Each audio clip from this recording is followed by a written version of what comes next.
It's been a little while since I've been up here preaching. It's been a few weeks, and I want to first of all just say thank you to Shelly Huff, Pastor Garth, and Pastor Rachel for preaching the last 3 weeks. And didn't they all three do a fantastic job? If you were here in person or online, man, just great stuff. Loved it. Loved it. And so we've heard Shelly and we've heard Pastor Garth preach before, so we kind of came with expectations of that's going to be good, right? Shelly's going to do a great job, Pastor Garth's going to do a great job. And so with Pastor Rachel, we expected good, but we didn't know, and the girl hit a home run. Pastor Rachel hit a home run last week, and we're so proud of her. Come on. So I already told her this week she's going to be preaching more. So Pastor Garth doesn't preach a whole lot, and that's more because Pastor Garth doesn't want to preach a whole lot. And so he loves leading you guys in worship. He does do a great job when he preaches, but we kind of have to kind of prod him to preach. So because he loves serving you guys in all the other ways that he does, and then having Shelly come and preach once or twice a year is great as well. I see some college students in the place, and just saying hi. So some familiar faces. I see some familiar faces that are here. So cool to see you guys. I think because you guys are all like resident assistants, RAs or something. That's why you're here. I think. I don't know, but it's good already to see some of you guys here, and so just excited to walk through this. So let me get right into it. Other than, I do have to say this, I don't want to forget, I did go to our Wheels and Chrome car show yesterday, and they did a great job of doing the whole social distancing thing for the vehicles, so like a vehicle here and then a space in a vehicle and all that. Those are really cool cars that were there, and I always come and I do the Pastor's Award. Not like I know a lot about cars, I just pick the one I think is the coolest looking one to me, and it's 2 years in a row a truck with a wood truck bed has got my award. So if you know anyone who's got a wood truck bed and their truck looks really cool, they'll probably win next year if they show up at the car show. Just going to say. So Michael Hauser is not here today, but those who served, I want to say thank you. You guys did a great job of just showing some of New Life love to car show enthusiasts and the rescue mission, Rick, and you guys serving lunch for everyone. That was fantastic to do that. We didn't get a chance to say hi, but you were busy popping the burgers and stuff, so I did see you there. It was cool to be there, so it was good to have it. And they went into overflow this time, so I just want to say that was great. And so let's just jump in now. Here we go. On July 10th, I came home from one of the most amazing, difficult, powerful, strenuous, moving weeks of my life. We had just been at Lake Placid Camp in Hartford City for summer camp for our teenagers. And just want to let you know, the fact they even got summer camp, there's only about 25% of all summer camps that even met this year. And so to have summer camp was just an unbelievable thing. And there, with concerns of spreading COVID-19, we had all kinds of safeguards and guidelines that made camp safe, but also made it different. But despite it all, God showed up in a beautiful way. And it was so awesome, and He's continued to show up ever since we all hunkered down in early March. But man, I was exhausted after camp. I see one of our former interns, Chase, is in the house, and Chase went with me to summer camp. And were you exhausted too, Chase? And he's nodding his head. Yeah, he was exhausted. We were exhausted coming back from summer camp. So you know what? I took Monday off to recoup and rest. But what I discovered was that my exhaustion was far more than physical. And it was from a far greater time period than just a week at summer camp. I was mentally, emotionally, and physically exhausted from at that point, the totality of the past 4 months. So I took a second day off. And on that day, you know what I did? I stayed in bed the whole day, except for get up and get a bite to eat. And I might even ask the girls to get my food at one point in there. I was just wiped out. I think I watched a bunch of West Wing episodes. I'm not sure what I did, but I binged on something like that. So on that day, like I said, I knew I needed more time away from everything. So I let my staff know, the interns were with us at the time, and Pastor Garth and Pastor Rachel. I was taking the rest of the week off, because in that weekend, we were heading to California, and I was doing a wedding for a couple of college students from Taylor University. And so I thought, that'd be a restful, relaxing time, going to California, go to the beaches and perform a wedding, but that actually turned into a greater internal fight of anxiety, fear, anger, and maybe even some depression. I don't know. I just know this internal fight, it would burst out at different moments externally whenever something triggered it. It might have been when I was at the airport and my mask broke. Then I put the next mask on and it didn't fit. And it was just crazy. And then first of all, those of you that work with, you have to wear a mask for 8 to 12 hours. Wow. I've done it, I've worn it a lot when I was at summer camp. We wore it when we were at downtown Disney when we were in California, and I wore it on the plane in the airport for about 8 hours. Man, I'm telling you, wow. Those of you guys have to do that. I have a greater respect that you have to do it. I know you have to do it so you work. So I'm not like saying that you like are doing it because, I want to do it, whatever reason, right? But I have respect for you that you do it for that long. Because I've only done it for 8 hours once. And that triggered something in me. Or one-way sidewalks at the beach. That was only at one beach, but still, oh my goodness. I was stubbing my toe. Oh my goodness. You thought life was over. I stubbed my toe on a rock, and you had thought that I was ready to kill someone for that. Or just going and picking up meals for our family because we couldn't eat breakfast at the hotel. They weren't serving it, so I'd have to go get breakfast. I felt like I was going always to get meals for us, and all the experience of that. It just got to me. And so I remember we were walking along Laguna Beach on the Monday morning before we were to fly out. And we're walking back to our car, and I began to tear up, and I simply told Shammy that I'm not ready to go back. I'm not refreshed. I think I was more exhausted than I was before I left. So I met with Pastor Garth and Pastor Rachel on Tuesday, and I just simply shared with them that I need to take this week off as well. And we worked out the logistics. And the cool thing is that God had designed that, guess what? Shelly's going to preach one week, Pastor Garth's going to preach one week, and Pastor Rachel's going to. So it was designed that, hey, God almost like planned it. Dave, you need some time off. You need to rest. And so here's the thing that people might find odd about a pastor. It's how little time I spent with God during those 2 weeks. And what I mean by that specifically is my typical time alone with God in the morning, I didn't have a whole lot of that. I had very little of it. And as to be honest, I simply had an attitude of, I don't need to talk to you, God. I don't want to talk to you. Leave me alone. That's where I was. I was so exhausted. I don't want to deal. I don't want to deal with you. I don't want to deal with your people. I don't want to deal with anything. You know, a lot of times you're my people. In that moment, you were his people. So I'm like, I don't want to deal. I need to be left alone. And this is where I actually resonate with Elijah. In his current circumstances, we find him in 1 Kings 19. And I want to show it to you starting in verse 8, kind of picking up a little bit of Pastor Rachel's message and going from there. So he got up and ate and drank, and the food gave him enough strength to travel 40 days and 40 nights to Mount Sinai, the mountain of God. There he came to a cave where he spent the night. Now, we just saw Pastor Garth and Pastor Rachel tell us that Elijah had traveled about 130 miles in a 24-hour period, and he did it like very fast.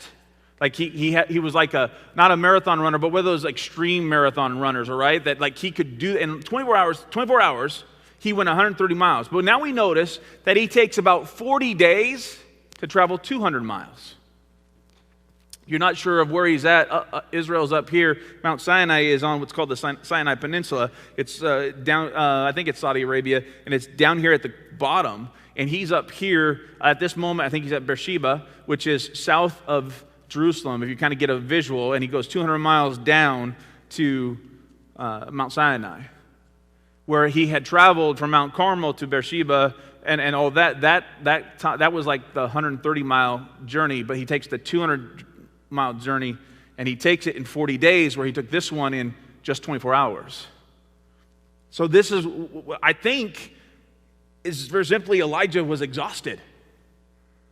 Not just exhausted from going 130 miles in 24 hours. Remember, he was fighting the prophets of Baal and Asherah, by the way. So we think it's about actually 750 prophets that he actually did battle with on the mountain of Mount Carmel. And we learn in this passage, which I'm not going to highlight, that he says that the people of God have broken their covenant with you, God. But wait a second, if you go to 1 Kings 18, verse 39, you see that the people repented after the events of Mount Carmel. So in just a 24-hour period, he sees the people of God repent, only then to speak that they've broken the covenant.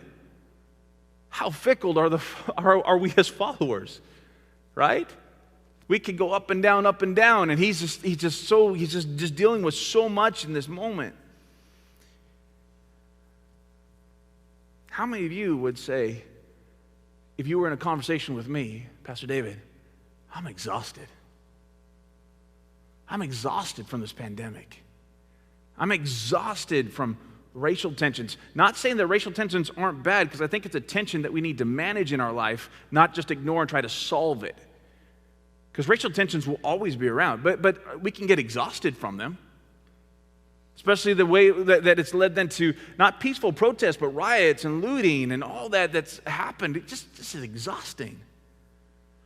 How many are exhausted from guidelines and mandates and directives?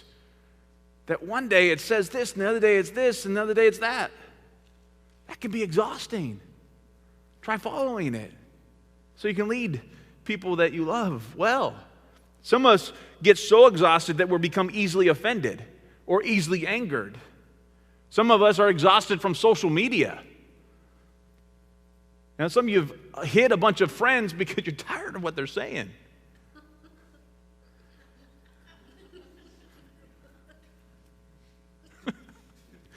There's some laughter in this place, those who are online. I don't know if you heard it. How many are exhausted of politics? How many are just exhausted from everything that's going on? You simply just say, I'm exhausted. That's where I was 3 weeks ago. Exhausted.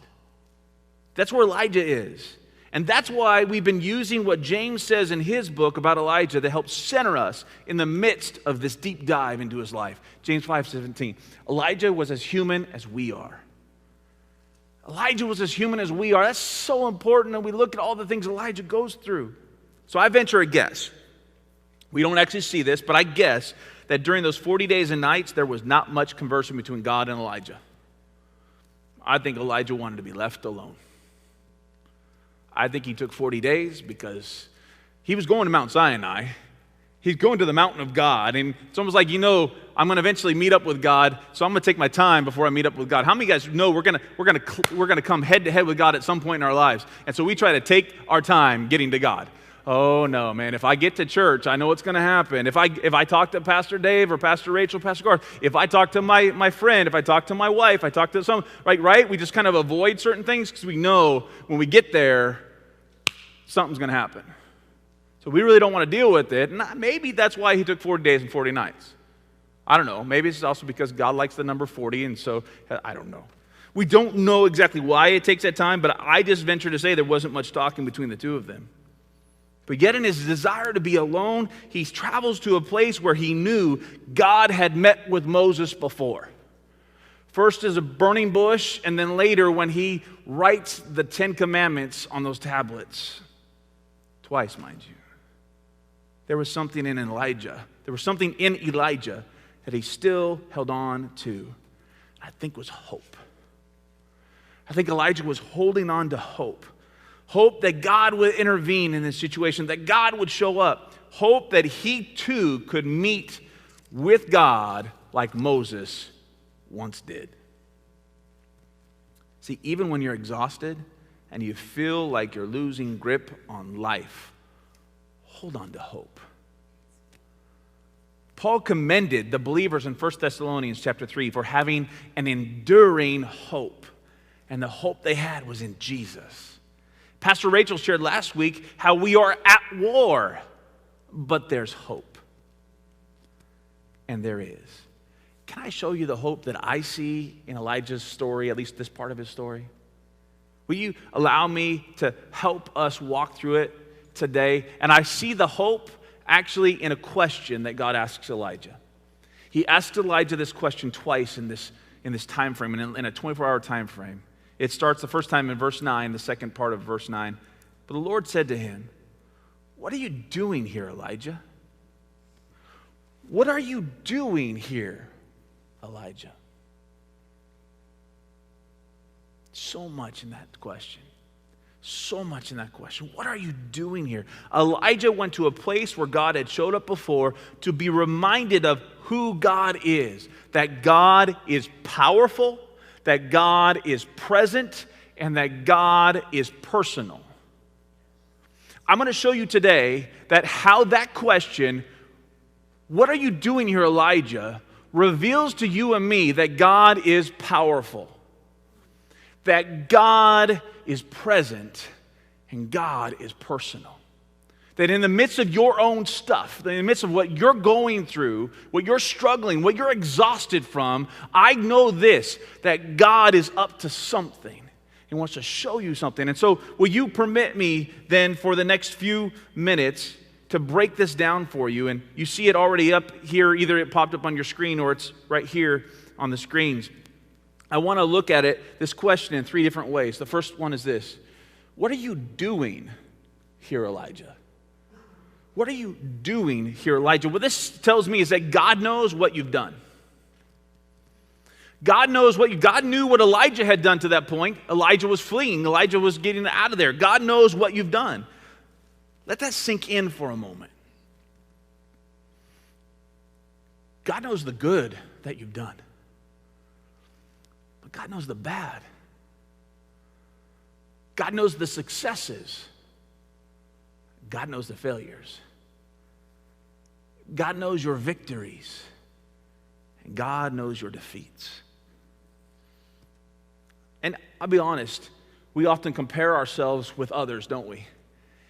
And we really usually compare ourselves with those we think that are less than us when it comes to relationship with God, right? You never compare yourself to like a Billy Graham. You compare yourself to your neighbor. Or you compare yourself to that person in the church, whoever that may be, you think is not as spiritual as you, right? We compare ourselves, but let me just kind of change that for you. There's a scripture that gives stark image to the idea of what we've done. Romans 3:10 says this, as the scriptures say, no one is righteous, not even one. And so we know that God knows what we've done. But despite God knowing what we've done, guess what? He has already undone it all by doing what he did through Jesus on the cross and the empty grave. You know why? Because God is powerful. God is powerful. Something he would remind Elijah of in verses 11 and 12. We're not going to look at those verses, but in 11 and 12, what he simply does is he brings a mighty windstorm onto Mount Sinai, so strong that rocks break loose from the mountains. Then he brings an earthquake, and all we know it's an earthquake. We don't get more details on it, so we don't know if it's a 3.1 earthquake or a 9.2. We don't know how strong, we just know it's an earthquake. And then it comes a fire. And again, we don't know if the fire was like the burning bush kind of fire that just disappears or the trees all around him burn up and incinerate. We just know it's a fire. And this is showing us that God is powerful.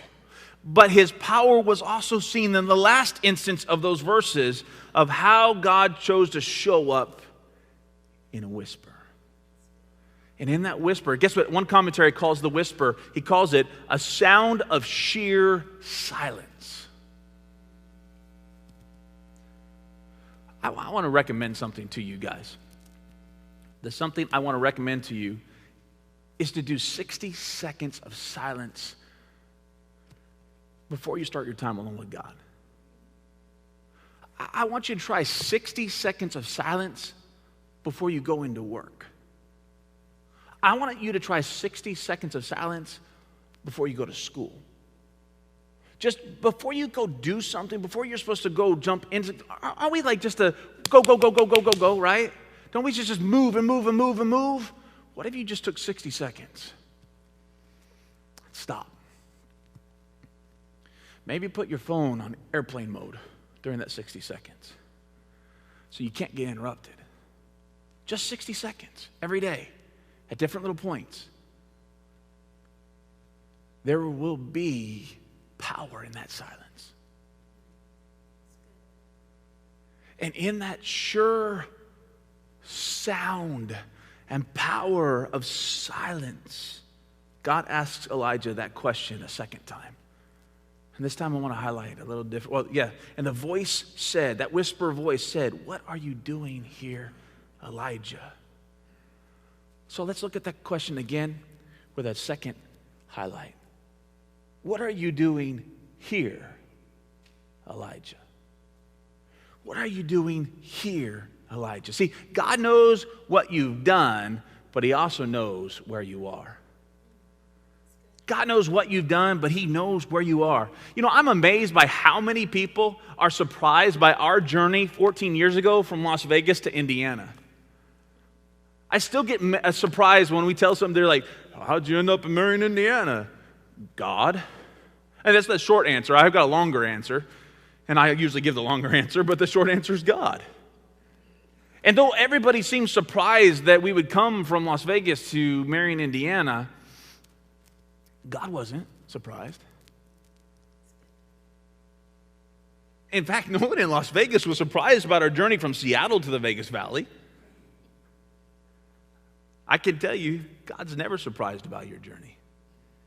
During the toasts at the wedding that we did in California, there was a theme of surprise. See, the bride's from California, that's why it was done there. And the theme was that the bride they were surprised that the bride would go to the cornfields of Indiana and find a man. God wasn't surprised. He wasn't surprised at all. Pastor Garth, a couple weeks ago, mentioned how he and his family came to our church that I was a youth pastor at in Las Vegas, and it wasn't like that was a planned trip. If you listen to it, you know how they either accidentally or by coincidence came to our church, but God wasn't surprised. That means that even if someone is in this building or joining us online, and you might be surprised that you find yourself here today, it's not a surprise to God.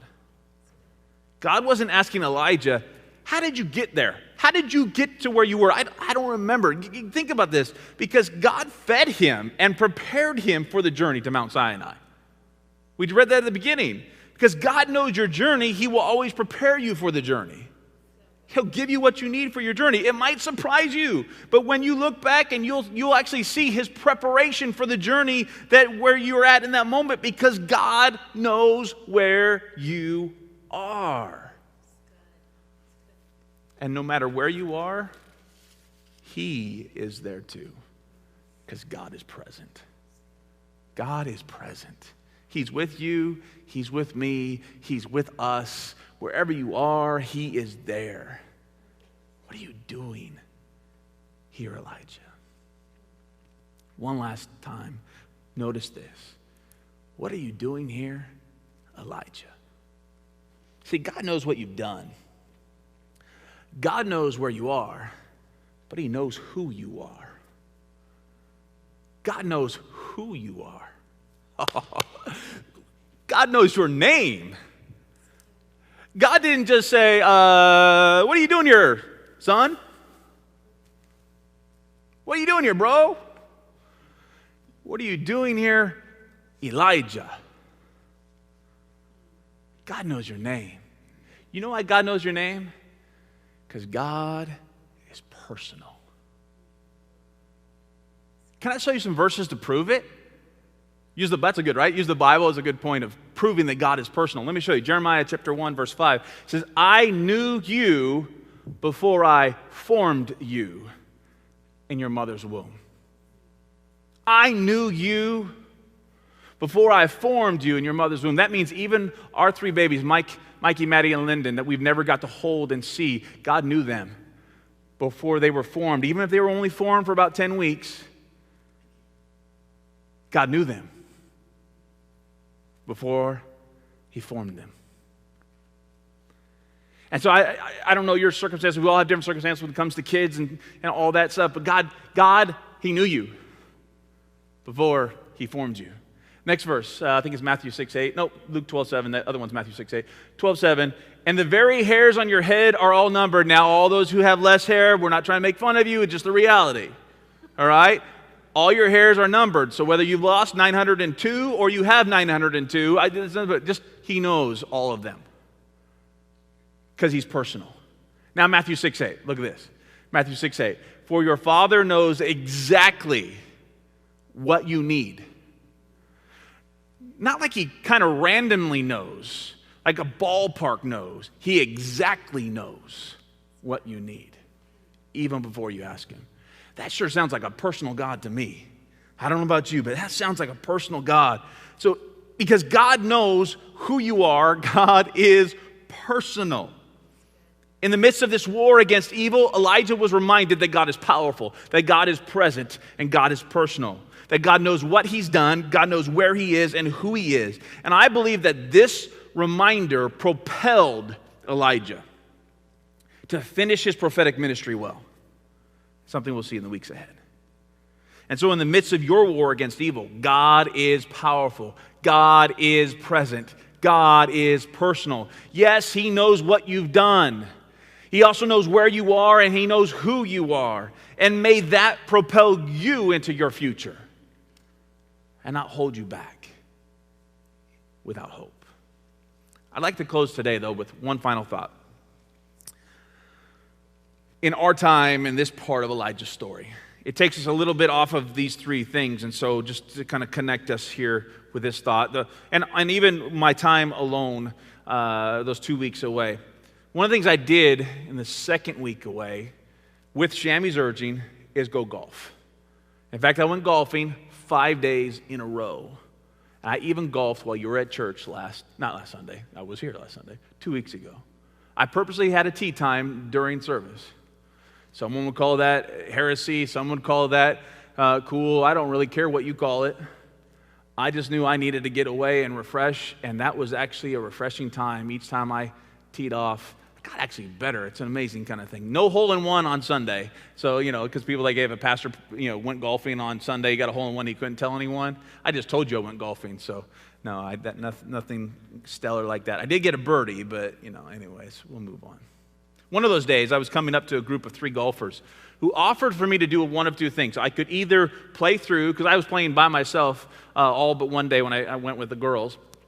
And so I was playing by myself, and there was 3 of them, and they said, hey, you can play through, or you can stay and play with us and make our group a foursome. I decided to play with them instead of play through. The thing that was interesting is 2 of the guys started talking to me.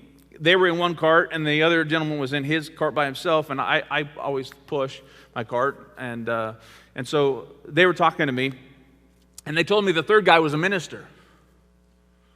And they had no bad things to say about ministers, but they had some funny things to say about ministers.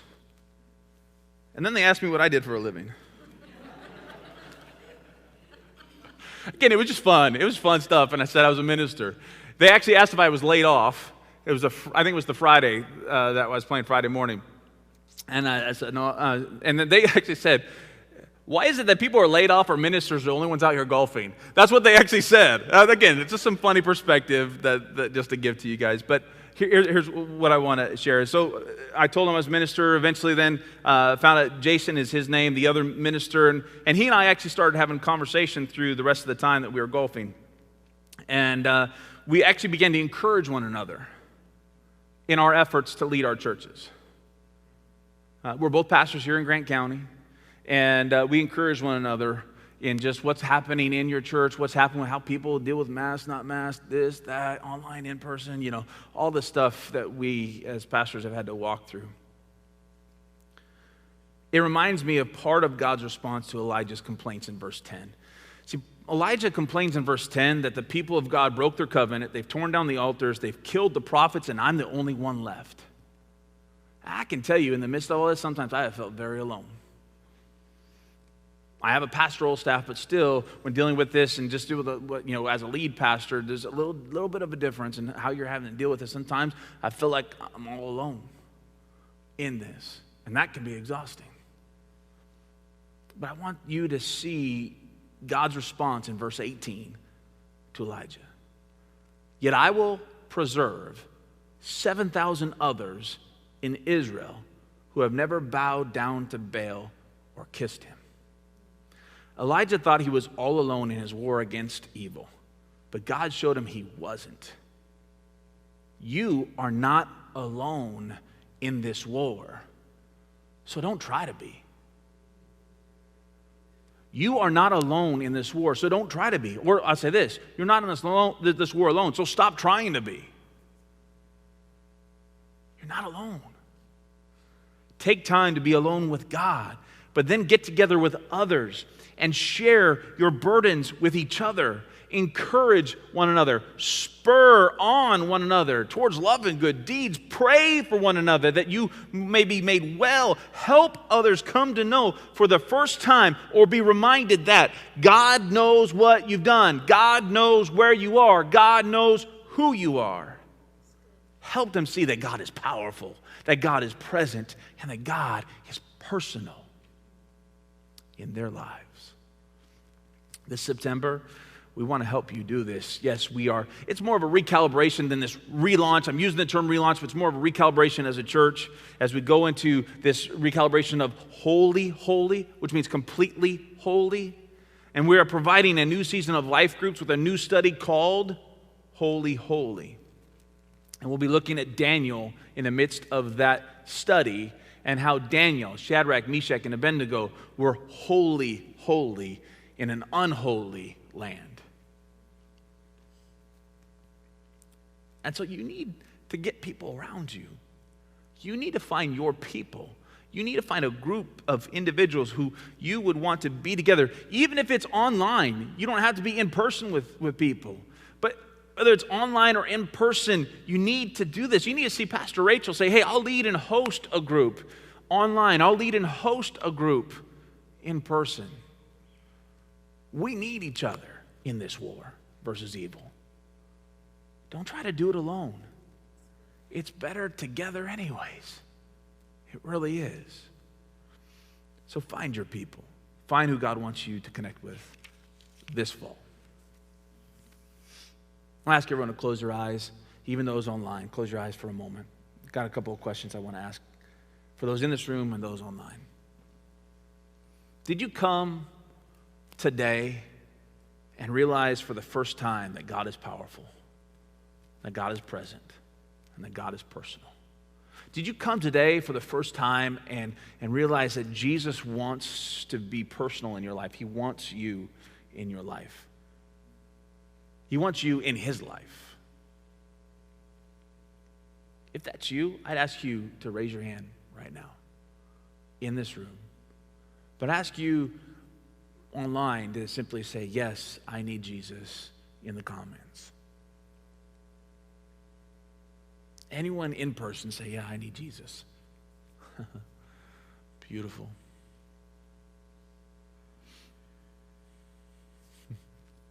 Had one individual raise their hand in this room, and I love whenever this individual raises their hand because they've raised their hand so many times in the 14 years I've been pastor.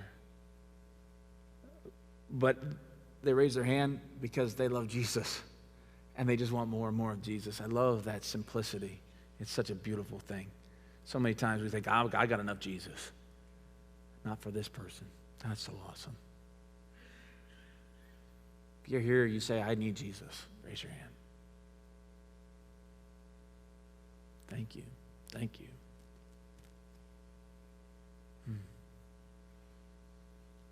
Maybe in the comments there online, let us know.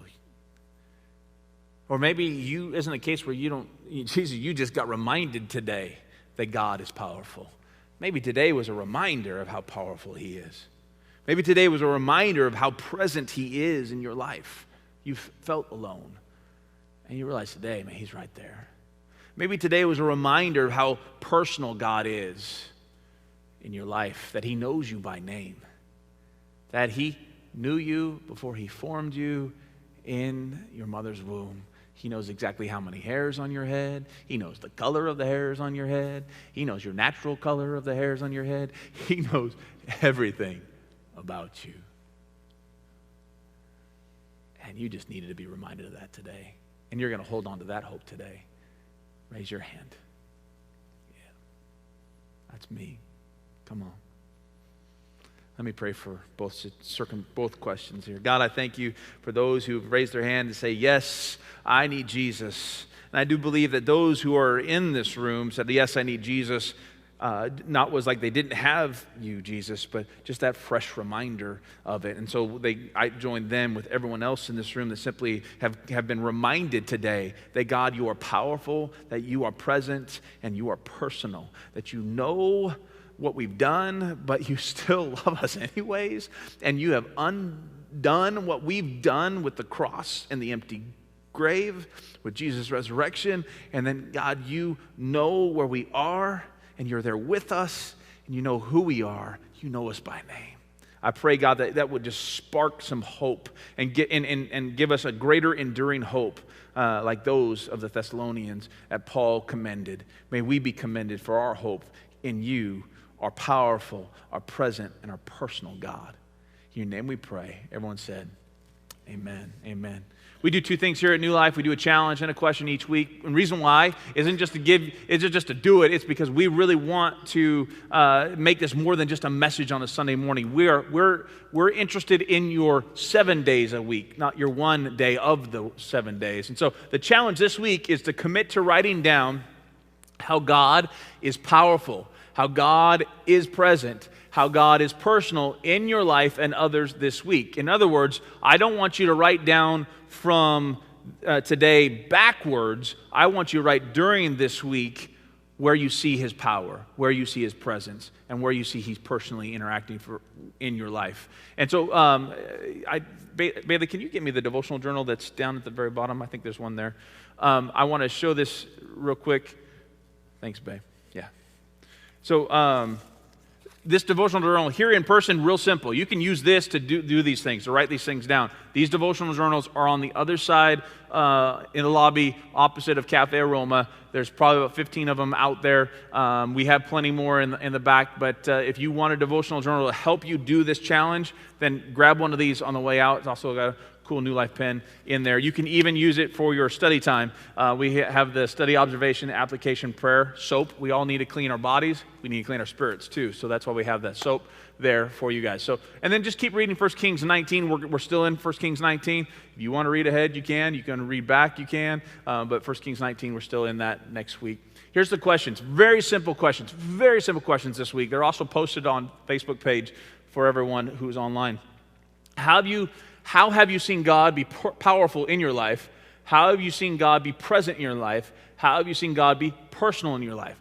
So the questions go backwards for you because it's good to remember where we've seen God do powerful things, be present in our lives and personal lives. So we want you to go back in the conversation with others, but in the challenge, we want you to go forward. All right, so both are important. These are mile markers. The past is a mile markers. The present helps mark new things in your life. All right? So that's what we want for you, New Life. We'd so love having you here in person and online.